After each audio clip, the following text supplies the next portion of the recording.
So we're in Charlotte, North Carolina. Concord, technically. Concord, North Carolina, about 20 miles northeast. A suburb of Charlotte, North Carolina. Yes. At the Trackhouse Race Team Global Headquarters.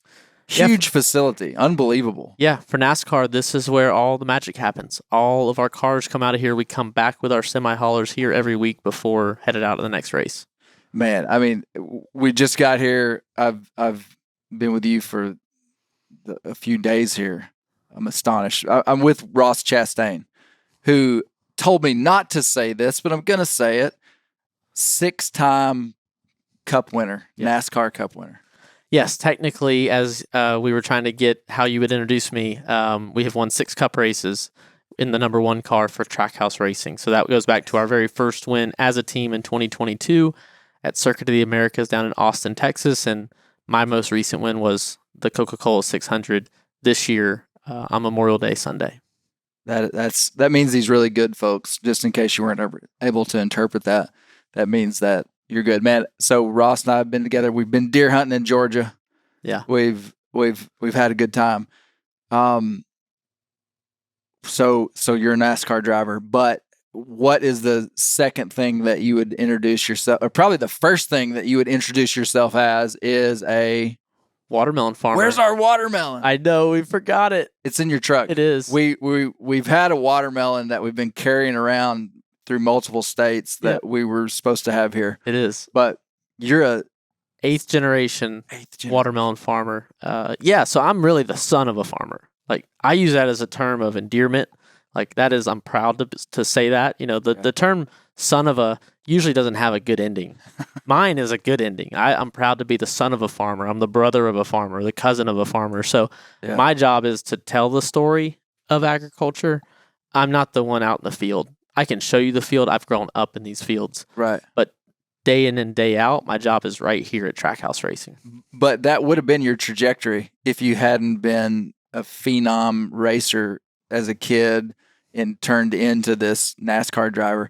So there's, as I've learned, there's a lot of different great ways to get into NASCAR, but at the end of the day, there's only like 40 guys in the world that get to race NASCAR. Is that about right? Yeah, guaranteed 36 cars are going to start every race. That's part of our charter system, which is in a bit of an uproar right now with lawsuits and teams fighting NASCAR and the courts are involved. But right now, the way it stands, 36 cars will start every race in the Cup Series. And then there's up to 4 more spots, up to 40. A specialty can be 41. We can run an extra car if the situation's right and everybody agrees, but it definitely is a very exclusive group. It's similar to a single position in a football team, right? There's only so many quarterbacks. Really, even though each team has several in the lineup, like as backups, we have 3 cars that operate out of this shop. This year, our reserve driver has been Connor Zillich, who is now being promoted into the 3rd car starting next season for his first full-time Cup entry. So yes, my path was, as a kid, I followed in my dad's footsteps.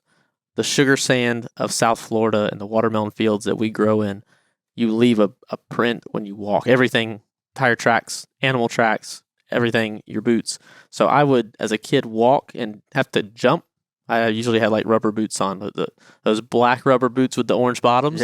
As a kid, I loved those things, and I would jump to follow my dad. And in my head, I thought that was following in my dad's footsteps. So you actually heard somebody say that phrase, he's following his dad's footsteps. You actually took that Tried literally. to do it.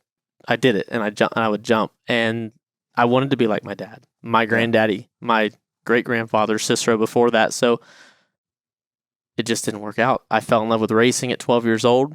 Never had a thought. I never had a belief that it would work, that NASCAR would work for me. You don't start when you're 12 and have a realistic dream to become one of 36 drivers in the world. A lot of people do. A lot of people that I raced against told us. Well, a lot of people, it's unreal. It doesn't happen. Right. But like a kid wanting to play NBA and not being able to do it. Right. But they have that dream and they work towards it. And there was kids working towards that in 2007, racing against me in Southwest Florida. I'm the only one that got here. Like, some of them were better than me. But the way the business side works, the way I think that the work ethic that my family instilled in me to just keep getting up and going at it. I spent years to get here. When people, they'll give me a hard time because like my calendar's pretty full. I'm kind of down to the minute on race day, scheduling things. Even during the week, there's a lot of nights I'm not at home. I tell them I worked really hard to be this busy. I wasn't always this busy. I worked and built this brand and built this life and career. But that wasn't at 12. That really got serious when I was 18. Yeah. Well, the more I've seen the inside of this, I mean, you are a professional athlete. You're handled like a professional athlete. But, I mean, now that I think about it, we're big NBA fans. Not big NBA. We're lower tier serious NBA fans. And at any given time in the NBA, I don't know, there's a couple hundred players, maybe more than that. And so when I think about what you're doing, you're one of 40, 36 that are in NASCAR. And so I want to explain NASCAR just a little bit because I'm new to NASCAR, new to understanding how it works. And so NASCAR is the North American Stock Car Association something. NASCAR stands for North American Stock Car. I'm not sure what the AR at the end stands for. Close. You're close. What is it? It's the National Association for Stock Car Auto Racing. Okay. NASCAR. Okay, got it. I also think they went, that's a NASCAR. And someone said, let's call it that. NASCAR. It works. It rolls off the tongue. It does. And that is the premier stock car racing series in the world for fendered cars. Now you have open wheel with IndyCar here in America, right. North America, and then you've got Formula One, which races across the globe. That is not anything like what we do. We are a Florida-owned company. The league is owned by a family in Daytona Beach, Florida. The France family, they've built this. I mean, they had a lot of help. They've built this sport. They built their brand, and they own the track. They own about half the tracks. They work with the Smith family on the others. There's a couple private tracks, but they have built a world that has provided a life for so many of us, and I'm selfishly one of them that has benefited from NASCAR beyond my wildest dreams. This shop wouldn't be here. This was formerly a different named shop. This was Chip Ganassi Racing. Chip Ganassi is a guy out of Pittsburgh, has an IndyCar team, is winning all of the IndyCar championships right now, races over there, wins sports car races, has over the years operated this team. It was his time to get out, and now Justin Marks is our owner in Trackhouse Racing. So it's crazy to think about the life I've been able to build in this sport, and I couldn't do it without the league, NASCAR, the France family, and their thought process and how they built it decades ago. We're over 75 years old as a league. But for the Chastains, we were watermelon farmers that fell in love with racing at our local short track, and we have grown all the way into the Cup Series where we've now won races. It's incredible. So you just were a gifted racer and a driver as a kid, and then you just started winning. Like I heard your dad talking. I met your dad, spent a little bit of time with him, and you just started winning. And so it was like you just kind of kept inching up in competition until you got to the top of kind of I don't know if it'd be amateur. You got to the top and there was nowhere else to go but to the big leagues. I mean, and so, and what's interesting to me is that there, as we've seen, there's different pathways where that happens with people. Some people are born into it. I mean, like, even I know about Dale Jr. and phenomenal racer, and everything I know about him, like he wasn't just given that, but his dad was like one of the most famous guys ever, but so there's different pathways to get into this, and I think your pathway is unique and cool. How many other guys would have been like that in the circuit that would have just kind of started from really zero? I mean, there's a good mix. Yeah, well, I don't think that any driver in the Cup Series just woke up one day and they themselves, if they're there currently, they didn't wake up and say, I want to be in NASCAR. They were molded by somebody. Somebody introduced them to the sport. It's no different than outdoors. It's definitely not different than agriculture.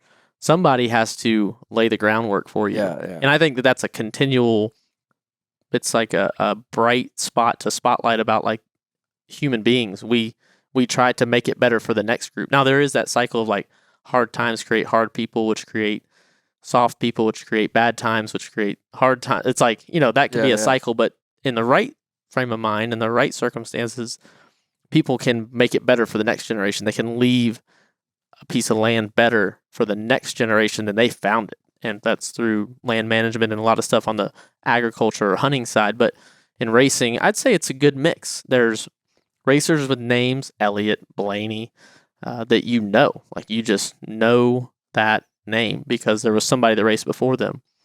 Nobody knew who the last name Larson was before Kyle got to the sport. Nobody knew who the last name Chastain was. Nobody knew who the last name Suarez was until he got here, came to the States, and chased a dream of racing in the professional American League of NASCAR coming in from Monterrey, Mexico.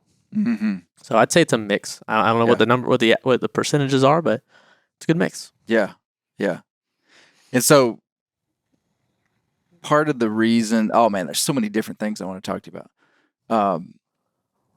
We're going to start with watermelons. Your family, the Chastain name, like inside the watermelon world, y'all are supplying most of the East Coast with watermelons that you're brokering, basically. Growing, but also brokering. Is that right? Yes, sir. Yeah, so our ag story goes way back. The first, just to like a quick story, is the first Chastain came over from France in 1700 on a big ship with a bunch of people. They were part of a religious group, some sort of a Huguenot. I'm a little fuzzy on all those details, but they landed and had a tract of land outside of Richmond up the river that they were given if they would come homestead it. And from there, they had to start growing food to survive. So they did, and then they started going south. I don't know if it was too cold, what the story was. They went into South Carolina and then into Georgia, Virginia, South Carolina, Georgia. And they were there until the 1950s. And that's where it becomes very clear because my grandfather was born and raised in Oclotney, Georgia, near Thomasville. It's kind of due north of Tallahassee, Florida. And that was not a good life. But we can go back 8 generations for my brother, Chad, and I, and track the watermelons specifically. They were farming the whole time. You had to. It was just the way the world was. Mm-hmm. And we've been fortunate enough to stay in it. And my great-grandfather, Cicero, moved the family to South Florida in the 50s after my grandfather graduated high school. They were down there about a year, and my grandfather and my great-uncle, his brother, they enlisted in the service because life wasn't even that good in South Florida. Now you traded gnats for mosquitoes, and it was hot. Mm-hmm. They went into the service skinny, came out a lot fatter. They had 3 meals a day. They were like, this is the life. Amazing. So looking back at that, those times in South Georgia, they were growing watermelons, but they were not the early ones. They weren't for domestically in the States. Watermelons were coming out of Florida, getting the good market, good price per pound. And then as it would come north, they got paid a lot less. And my great-grandfather was looking at that and ended up moving the family south and said, we've got to go for that earlier crop. And that's where it flourished. Just the weather, just being able to grow. So they were chasing the best watermelon crop possible. Yeah. It's financial. They were trying to make a living, but they were not going to be able to stay in ag, stay in farming in South Georgia the way it was going. It just wasn't, they were not the good old days. And that's where my grandmother and grandfather ended up meeting, and our family has flourished. And we're all in a small pocket down there near Fort Myers, Southwest Florida. Yeah. And then we've partnered with other people. My uncle decided to, partner with like-minded people. Met Hamilton Dix out of South Carolina and John Lapede out of the Northeast up in New Jersey, New York, and they partnered together over 30 years ago and created Melon One. They wanted to.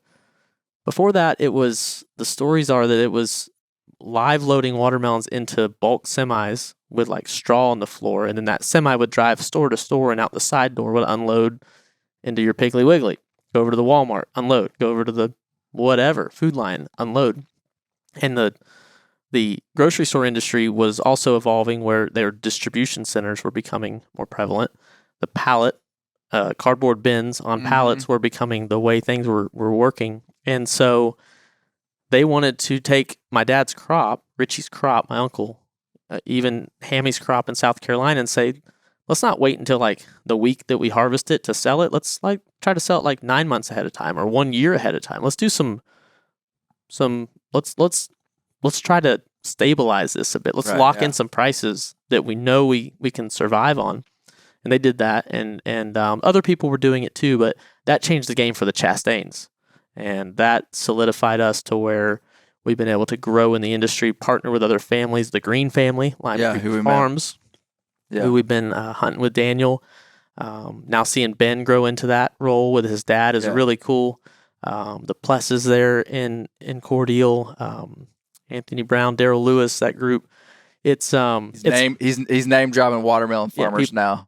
People that we met, we're not going to show everybody, but it's on camera. But it's a network of about 30 farmers. Yeah. So we can sell watermelons 365 days a year, and that's what we're proud of. That it's not Chastain Farms anymore; it's bigger than us, and we're proud that it's Melon One. Selfishly for us, Melon One. The watermelon industry is a big family, though, and I do want to say we are competitors with a lot of people, but I promote all watermelons. When I smash a watermelon, I might get it from one of our competitors.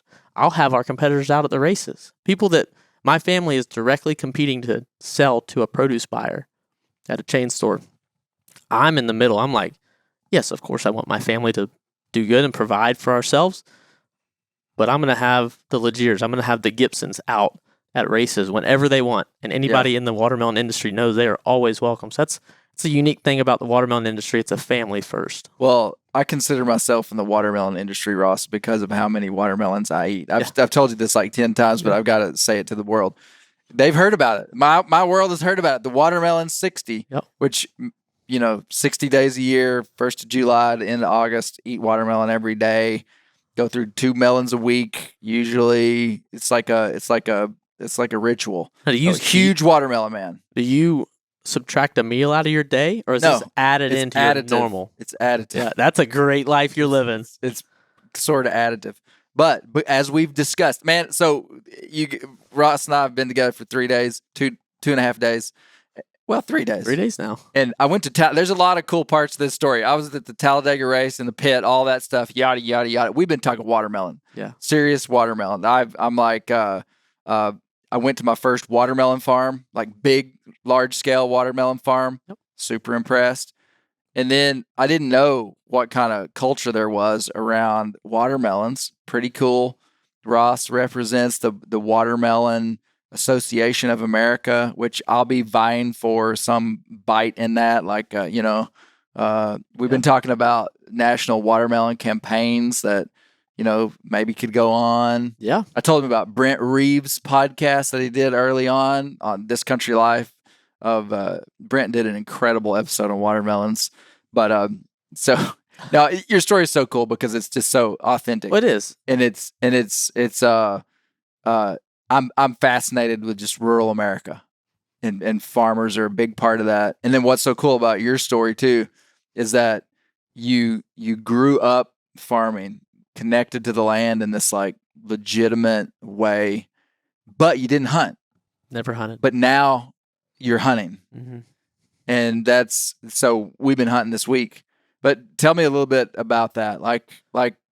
Well, what my takeaway and what I'm learning is that I've grown up on land. I've been very fortunate. Like I said, I chose racing. Agriculture chose me. Like I was born into it. Right. And there's pictures of me as an infant in the field, my dad holding me.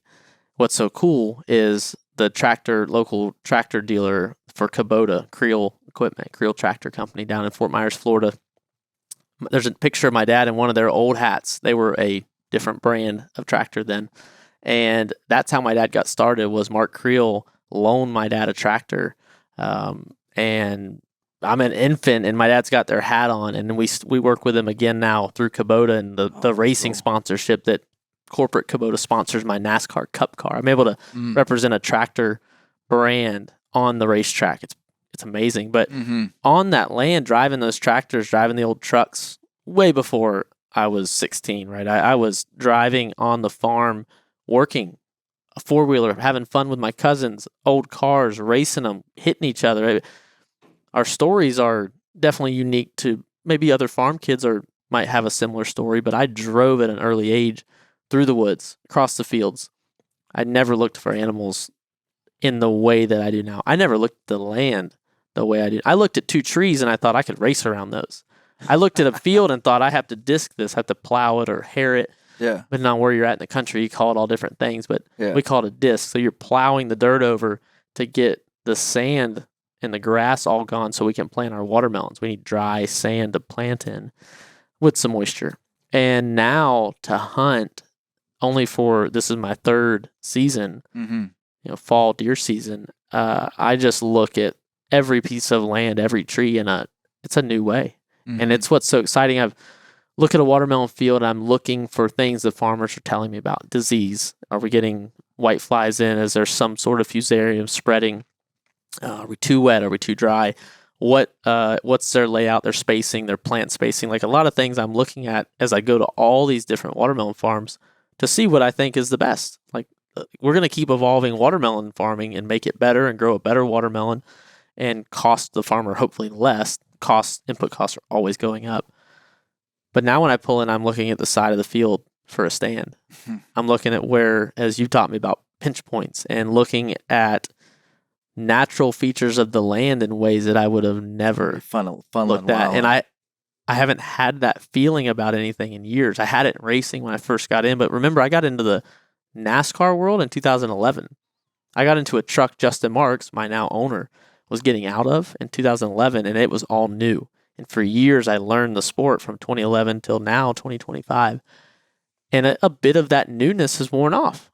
And for hunting and me, it's brand new. And I'm just, when I climb a ladder, I'm thinking about it because I didn't grow up doing it. And I didn't grow up walking into the woods to get ready for a hunt in the afternoon. So something that you said to me that I thought was interesting is that you never set still on the landscape or in the woods. So you would have been on the land, you would have been working the land. And I think it's a common thing. Not all of them. There's some farmers that are serious hunters, but a lot of farmers, they're out there working.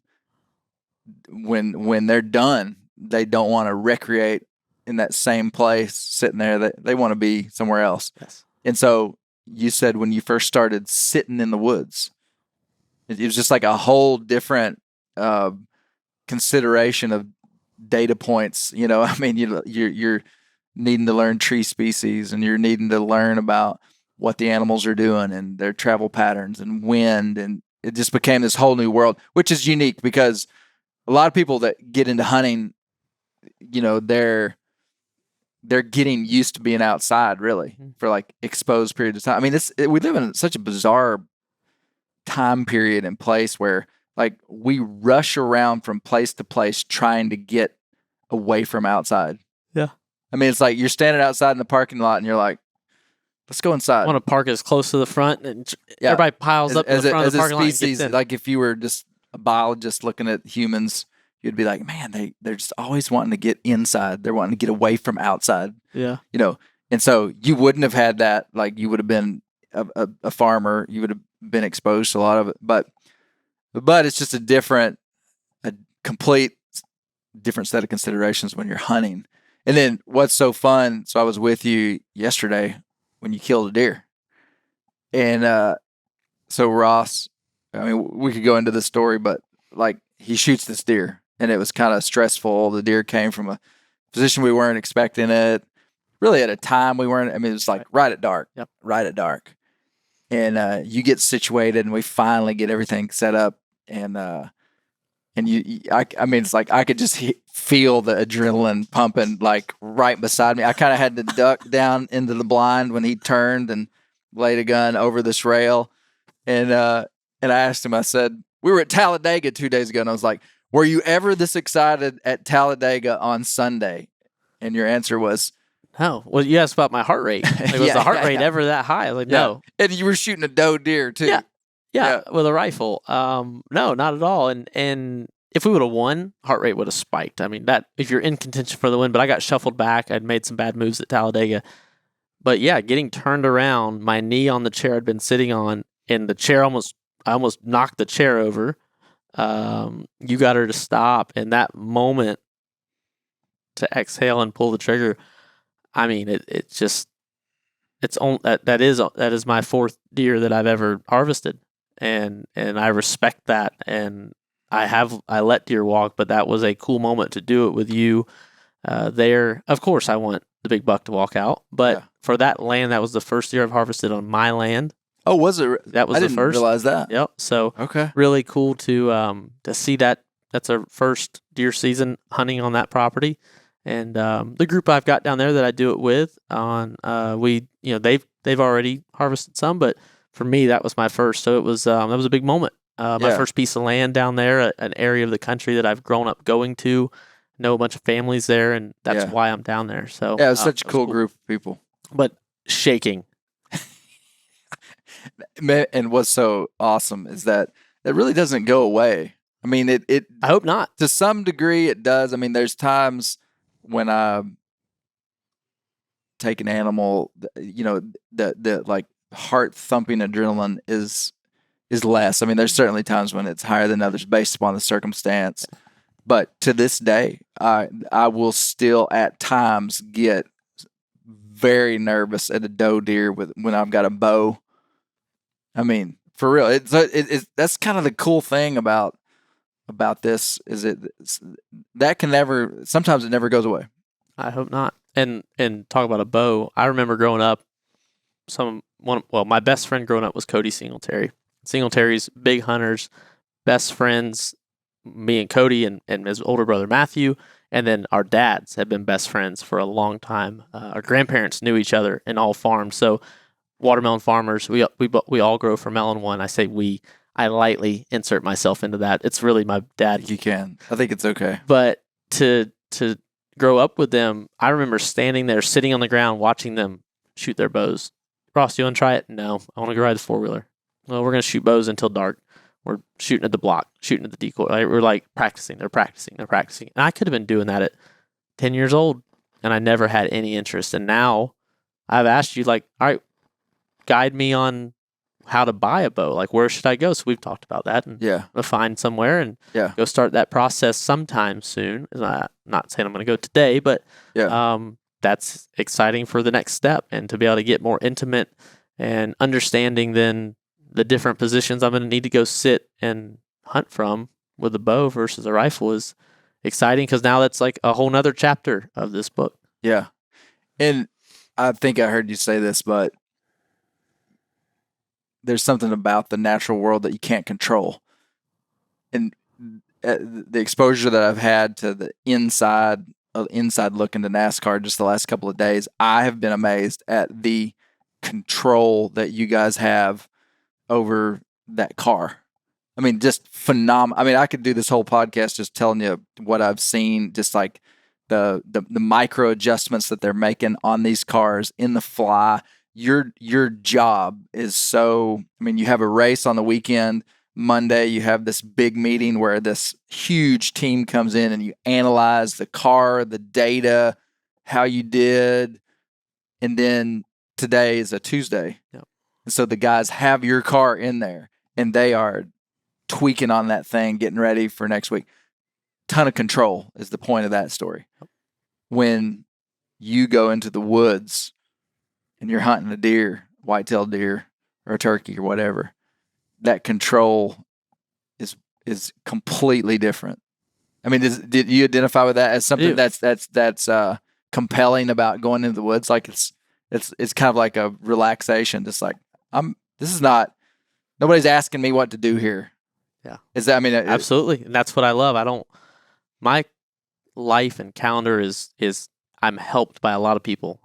We use the Apple calendar and I think there's 9 getting ready to be a 10th person added to it that input things and they're all talking and they're all guiding me on where I need to go. And we work like almost a month out on stuff and sometimes longer stuff comes on the calendar for like already next race season. We haven't even finished this one and we're already like locking in dates down to the minute of things next year. And so when I get to the woods, I am not making a decision. When I get away from the racetrack and away from work, you saw it, I don't want to pick where we go to breakfast. I don't want to pick where we go to dinner. I don't care what we eat. I don't care what time. I'm just along for the ride. I want everybody else to guide us and I'll paddle the boat, but I'm not steering it. And so I feel like when I get in the woods and the natural part of animals, and what I've learned is they're not going to do the same thing every time. There's going to be some wildness to it, and so not expecting that doe to walk out directly behind us. We had picked our quadrants. A game you had us play, picked of the 4 quadrants, we picked, I would think I was closest-ish. You picked the opposite way. I'd say you, because the doe came from the quadrant. So we're sitting in a box blind looking 360 degrees, and I said, let's play a game, pick which quadrant. And we split it into, this 360 into 4. And so we guessed, and both of us were wrong. Yeah. The first one technically and our cameraman, Reed, was wrong. Yeah. Well, he just copied you because, just went with your... But yeah, you were closest. Yeah. So we didn't know where the steer was going to come from. So yeah, that's cool. And excited to learn that land more. It's new, and continue to learn land. Everybody's got a different angle for why they do something. And I think as long as that, and I think they're all valid, really. As long as the hunting that the person is doing is inside the limits of the law, and is aiming towards some conservation goal.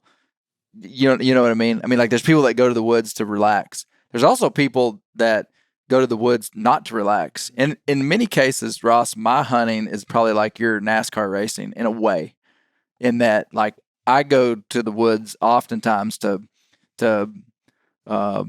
test myself in a wild place. If I'm being honest, I mean, that's part of the fun of it, is just, these more difficult, strenuous hunts, or more technical hunts that require a lot of time, a lot of getting stuff right, the hard stuff. But I also do a lot of hunting that's just pure, just a pleasure hunt, for, like, we use that term in the coon dog world. I always liked that since I was a kid. They were like, "You pleasure hunting this weekend?" I'm like, it's an interesting way to say it, but yeah, I guess so. So there's different. Okay. I don't go to the woods necessarily I do go to the woods because my job in some way revolves around hunting, but also that's my hobby too. Like, I really don't do anything else. I think that's, for me, is what racing is. It's a hobby that's turned into a profession. Right. But if the right circumstances, and it would have to be a social thing with buddies, with other racers. If we were going to go and have a track day, call it, where we're not getting paid, we actually probably have to buy the tires and pay for the fuel and own the cars and have our own. Like, if we were going to go do a track day with some cars or something, I would do that for fun. So you would enjoy pleasure. that. I'd pleasure race. Pleasure race. But then 38 times a year, I'm racing the Cup car, not for pleasure. I want to win. I am there only to win. I bring my friends with me at Trackhouse, and we go try to win. And it is pleasurable to do, but it is not pleasure racing. So I think it's similar for me in racing, you to hunting. Yeah. For me to hunting, I want to go hunt. Now, if it was going to be more strenuous, I'd have to know that ahead of time and wear the right gear and be ready and prepared. But most of mine is I'm very, very new. And I think what is so cool is you can always, like, every day could be your first day to go hunting, is what I've learned. Like, my first time was with Adam Wilhite, who you met, and David set me up with that, and they were hunting, and Adam took me and just talked me through everything. And, like, I'll always remember that first stand we sat in, me trying to be still, and a buck did walk out, and I was like, I couldn't shoot it. I couldn't get the scope anywhere close to that buck. He was moving back and forth in rut, chasing a doe, and that was a couple years ago, 3 seasons ago now, and just like Adam's like, shoot it. I never even got close, and he was gone. So, like, I remember that and that adrenaline rush. Mine's definitely gonna be more pleasure, I'd say, because I'm trying to relax, and it's what I want to do. Yeah. And those like hard hunts, I mean, they're fun. Yeah. I mean, we're not doing it because it's not fun. It is fun. Yeah. But okay, so if you're not familiar with Ross Chastain, go type into your computer the wall ride. Ross Chastain wall ride. So something happened with Ross 3 years ago. He was in a race, and this event will probably outlive him in terms of its legacy in NASCAR. Tell me about the wall ride. So we've had this conversation before, but I had to bring it up on this podcast. Yeah, so I went into the 35th race of our 36 points races, 18 points above my competitor. I need to beat the 11 of Denny Hamlin, not let him gain 18 points on me. 19. We could tie and I would win. So that's 18 positions over the course of the race. Now, we'd had a long history that year. I had ran into him at St. Louis. I ran into him again at Atlanta, then he ran into me at Pocono. So we had this on track, hurting each other. Is this, I'm not sure if I can bring this up or not, but it's kind of out there. Is this the guy you punched? No, definitely not. Definitely not. That video comes up too. Yeah, that one does. And before I even knew you, I knew it wasn't your fault. Oh, well, I had a large hand to play in it. Well, as well as he started it. He started it, and yeah, it needed to be ended. So Noah Gregson and I, we walked in the gym Monday morning after that punch and shook hands and worked out together. Is that right? Is that right? Yep, he was good. I was good. Does he still race? He does. He was at the race Saturday. Yep, he was in it. He was leading. We're good. Yep. He texted me last week. They were in Nashville. Everybody thinks because of Trackhouse that we're in Nashville a lot. Yeah. And we're over here in Concord. This is where our workforce is, but our kind of soul and the foundation of the company, Justin, lives in Nashville, so we do a lot there with Tootsies. So anytime any of the other drivers that I'm buddies with are there, they're like, send me a picture on Broadway, like, where you at? I'm like, I'm in North Carolina. I'm where you live. Yeah. We all live over here. So yeah, you could have come over to my house before you left. So the wall ride. I'm sorry to get distracted, but you could also see Ross getting a little scuffle. The last lap, I needed to gain 2 spots, and I was far enough away I couldn't catch them. So in the final corner, I held it to the floor, ended up upshifting to 5th gear. Normally we run 5th gear all the time, and at Martinsville it's a unique small track, so we run 3rd and 4th. And I shifted to 5th and ran the wall, and I gained like 3 seconds on my competition, and that put me right ahead of the 11, which moved me on to the championship race the next week.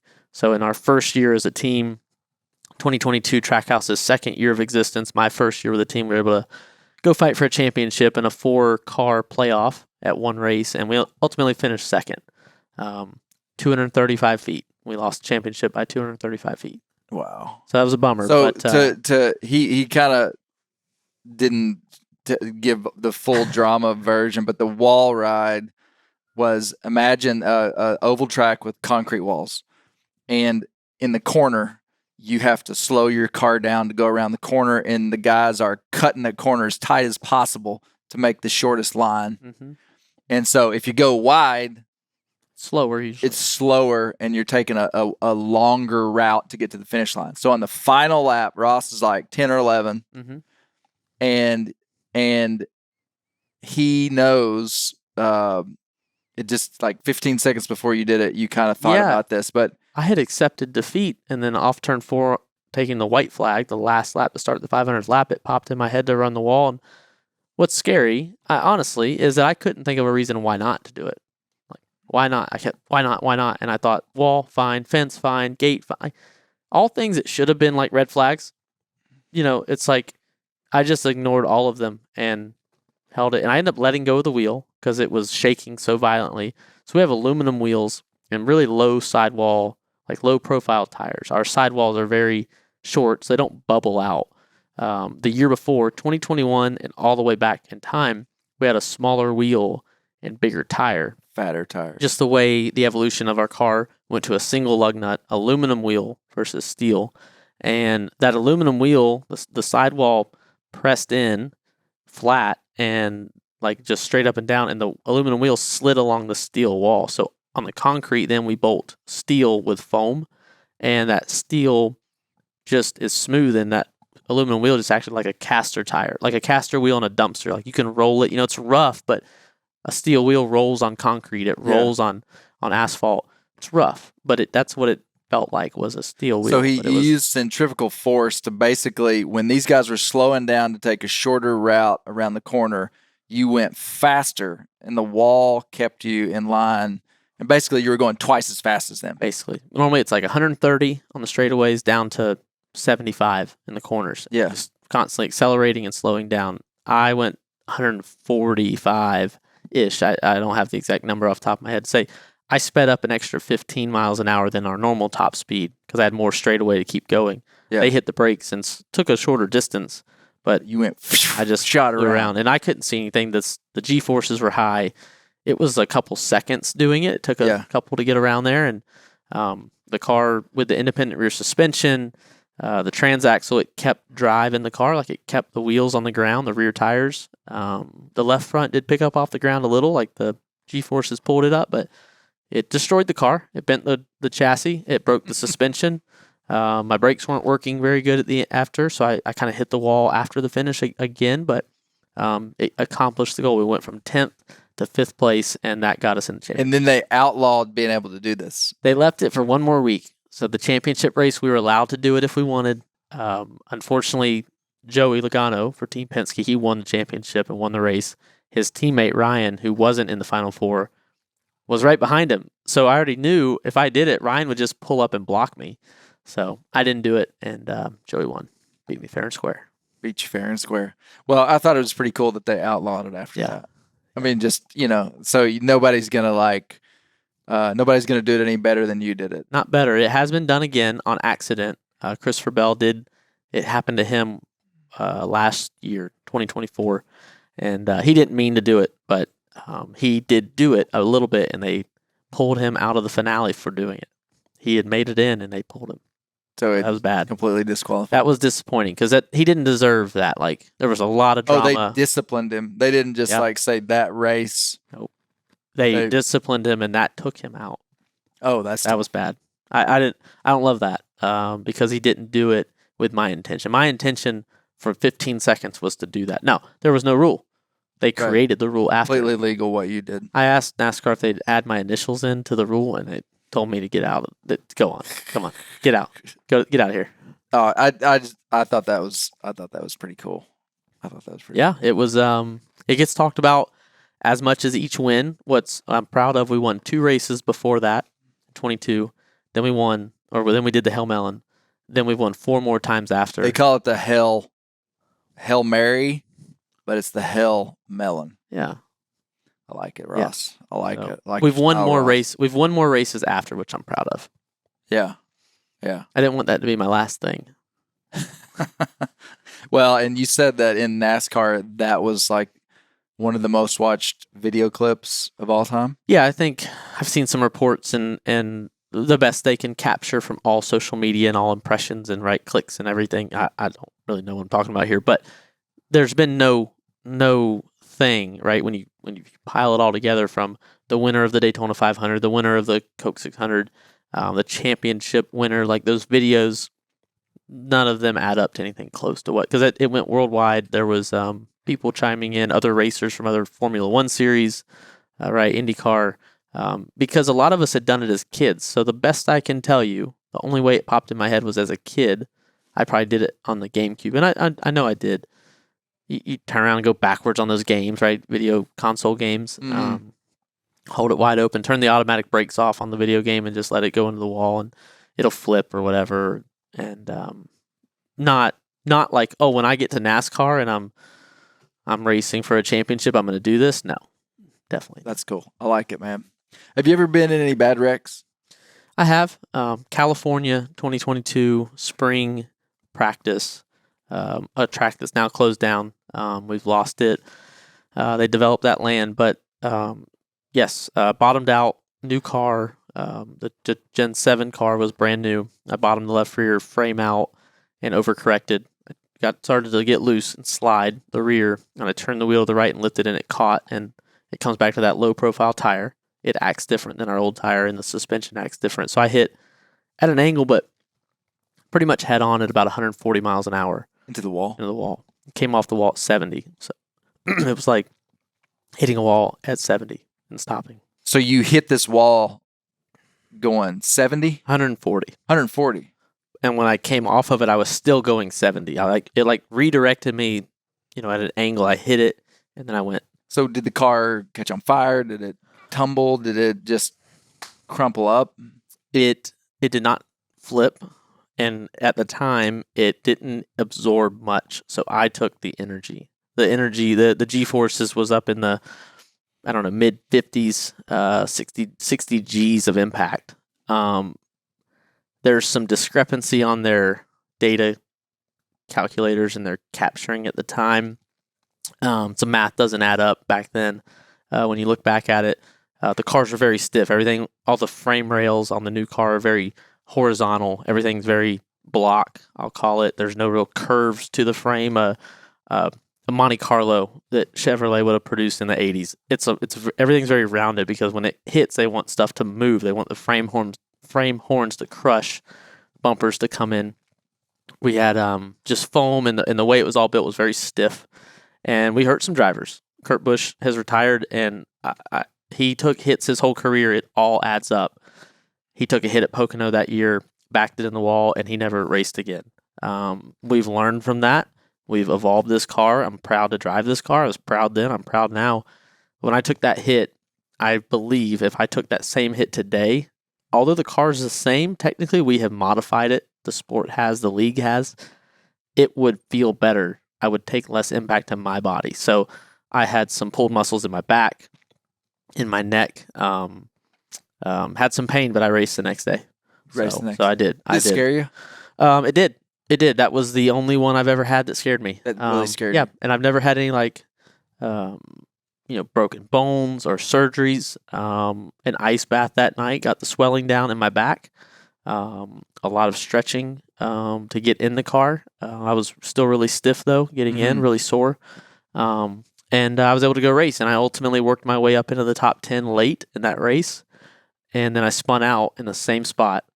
But instead of overcorrecting and hitting the wall, I just held it left and spun the car out, and ultimately cost us a good finish. But it was, at least I learned my lesson because I hit the same bump. I'd avoided it all race, and I was trying to gain some more spots at the end. I thought I'm gonna go on that line again, and it bottomed out the same way. And really, it was a bump in the track.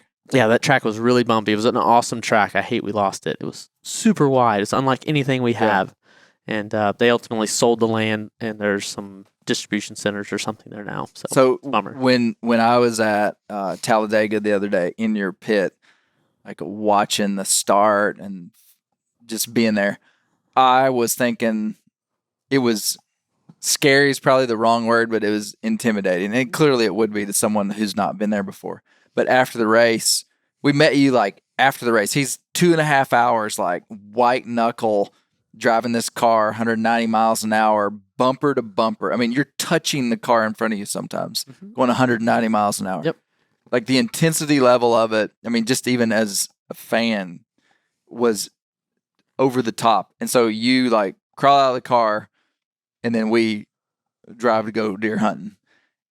I didn't know what to expect from you. Like, would you be like you just got out of an MMA fight, and you, or would you be like super tired, or would you? I had no idea. Yeah. And you were just like you are right now when you got out of that car. That was my perception. Yeah. And I think I asked you, was that scary? Yeah. Because in my mind, Ross has raced his whole life, and I'm like, the one race I see, I'm like, man, I hope he's okay. I mean, I hardly know this guy, and I'm like, man, this is dangerous. I don't know about this.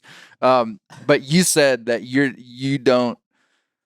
not afraid at all. You're more scared climbing a deer stand than driving in that Talladega race or any race. Yeah, absolutely. That's astonishing to me. I have respect for racing. I know that I will not always race. I know one day I'm gonna stop racing. Now, I hope it's on my own terms. I hope that I'm able to decide that and plan that out. I don't want it to be taken from me, but I respect that it could. Like, I'm not guaranteed to race this weekend. Like, we're back from deer hunting. I'm going to prepare now the rest of the week. I'm not going to, I'm really not going to think about hunting other than maybe some memories from the week. But I'm going to focus now for several days on Martinsville and Phoenix, and that's what I'm going to roll right out of Martinsville and out, nothing ahead of Phoenix. Roll straight into our finale in a week and a half. So I respect racing from that aspect, just like I respect climbing a ladder in a tree or climbing up into a box blind. I don't lose sight of like one slip off that ladder and it changes things. One bad wreck and it changes things. Like, we're human. This is not, nobody's getting out of this alive. And I respect that in all aspects of things I do. When I get on the highway to drive home, like I have a respect that and a feeling that like that I could be my last time. I'm not like a morbid. I'm not saying it in a morbid way. I'm just that I respect realistic. it. So I enjoy the time here. I don't take it for granted walking in these front doors. Walking in, your eyes were big to this shop, right? Right. I've now walked into this building since 2018. I was first invited here and hired here to drive for $0 in their Xfinity car. I got an opportunity as like a 3-race tryout, and I was able to win one of those, finish second in another, and crash for the lead in the third one. And that got me, and I'm still here. That was 2018, and I've made a home here. The name has changed. The people have changed, but some of us are still here, and that's really cool, and I wouldn't want to be doing it right with anybody else. So I just have a respect that, like, one day is going to be my last day walking in here. Now, I hope it's when we move to some bigger shop and we're in this better situation and Trackhouse has grown. But yeah, I don't. I appreciate that the race was over. I think I had a Busch Light in my hand when I walked up to you. I had a bowl of chicken and rice. You did. I think I had some broccoli and chicken and rice, and had a meal and had a beer and was ready to jump in the truck and ride to deer camp. And then we had a good couple of days. Yeah. You know, when you told me that, it reminded me people. It's not hunters that ask me this, but people that just don't understand much about hunting or bears in particular. And people hear that we bear hunt. And the first question that people want to ask me is, are you not afraid? You know, and I respond the exact same way that you do about your car. It's like, no. And it's not bravado or something, but people that hunt bears aren't afraid of bears. Yep. Like, bears are not. You should be much more afraid of driving down the interstate. And we had this conversation. Yeah. I mean, like, it's probably more dangerous driving down the interstate than it is you driving out there 190 miles an hour in the car that you're driving, you know? Yep. So, yeah, to the uninitiated, everything seems unusual. Yep. Or you become like hyper aware of the danger of it just because you're like you just haven't been there before. Yeah. But no, I had such a good time. I was amazed at the access. I've heard it said before this week that the cool thing about being a NASCAR fan is the access that you can get. I mean, there were fans like right at minutes before you get in your car, like swarming you, getting pictures. Yeah, if you've never been to a NASCAR event, you should go. You should go. Before we close, what do you want to do inside of hunting? I realize this is your third season. Yeah. You're new to it. You probably don't know all the options, nor do you need to. Like you could I don't know. You could hunt in Georgia for the rest of your life, deer hunting at that camp with those friends, and like have a very, very rich component of your life that's hunting. That's the cool thing about it, is you don't have to do anything. But what do you have any goals? I mean, even like deer hunting on your land, like, do you have any goals? Well, I know an area that I'm gonna spray and burn because it's a little thick. Yes. It's a little thick. So that is on the docket. David was laughing. We had to track his deer a little bit last night. There's some thick stuff. Pushed a little That's to the good right. deer habitat, though. I know it. I was all in it. Well, you were in it. Yeah. I want to work that land. I want to continue to learn it. Like I told you, I had hunted the ghillie, but I had not hunted that tower blind. So I'd like to add some like little things. Like I want to add some burlap. I didn't like that we were so exposed. Yeah. They liked it. You want to learn how to hunt your land. I want to do it a bit my way, and I want to be a little more covered up and blend in a little more. So I don't know. But you like whitetail hunting. I do. mean, that's kind of what you're focused on right now. It is. Whitetail hunting. It is. Hunting hogs is something that we do in South Florida. So I've done that before, but that's not a sitting thing as much. Those are nuisance. They're eating the watermelons. That's a more of an ag hunt. Totally different atmosphere when we do that. So have met a friend in Kansas. His daughter actually works here at Trackhouse, and then met her dad and mom. And so I've been out to his place last year. I'm going to go again this year with a farmer from Florida. So mine is definitely if I'm going to my land, I can go by myself and sit, and I text the group chat a picture or something, but of my hunting buddies. Other than that, if I'm going somewhere, it's social for me. I want to do it with people that want to go to deer camp and have that experience. Justin Marks, no different. Him and I got into hunting on the same day. Neither one of us had ever done it. He's hiked mountains, right? Like climbed. Right, he's a climber. Yeah. I've been in fields. He's been in the wilderness. We never looked at the woods like we look at it now. And for him and I, it's been so cool to have this professional relationship we've built after over a decade of a personal friendship, and now we've grown it into hunting. So I kind of have 3 different parts of Justin and he has 3 different parts of me that we've grown through.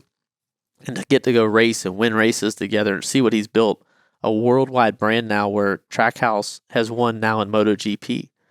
In America, MotoGP is not what it could be. It's not nearly as popular as NASCAR. Motorcycle racing on circuits. So it's the fast motorcycles where the riders are leaned over on the racetrack that a Formula One car would race on. And their elbow and knee it's those cool images. Touching the ground. They have pucks on their elbows. And Raul was able to get his first win for himself and Trackhouse. So I look at that like we were just a couple years ago. When I met Raul, he's been here to America, came to the shop, and to see his struggles and now see his success and see Justin, who's, I think, by the way I know it, one of his first loves was MotoGP racing, even before NASCAR. So to see that come through for him, to get to see him Sunday after his team won all the way in Australia. He wasn't there. That's a bummer. I wish he would have been there, but he was with us in Talladega getting ready to go to deer camp. Yeah. So you got a guy that has built a race-winning NASCAR team, has won a race in the Nationwide Series and now Xfinity Series, getting ready to be O'Reilly Auto Parts Series. It's stepping through some names. And has built this winning organization here with all of his drivers winning and now winning in Australia, in MotoGP. It's just incredible. And the fact that he wants to go to deer camp with me for 2 days is so cool. Yeah. And we have learned it together. We're learning about ammunition together. We're learning about guns together. Everybody in both of our families are not hunters. Like we both are catching some flack for it. We have to both have hard conversations with our family that can be tough about why we want to do this and the respect we have for it, right? So doing that together has been really, really cool, and I think it's very unique. I don't see that in a lot of NASCAR. And I want to do this with my people. I want to go hunt with my people. I want to go racing with my people, and Justin's my people. So we have a good time. Man, that's cool. Very cool. Yeah. Well, Ross, man, for a guy that has been on a Super Bowl commercial, on a halftime Super Bowl commercial, you're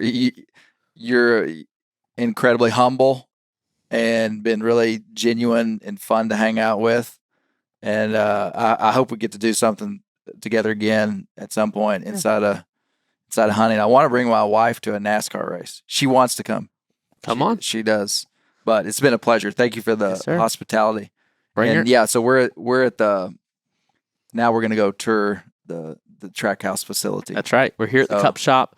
This is where our cars get assembled. Nearly 190 employees, nearly 200, right around 190, and a lot of them live right in this area, come to this shop, right? Their careers, their lives, their families all revolve around these 3 race cars going and trying to win every Sunday. We've been able to win 6 races as a team this year. I've got 1. SVG has got 5, the last 5 road course races, so definitely a lot to celebrate as we wrap up the year. Awesome, man. Cool. Well, keep the wild places wild, because that's where the bears live.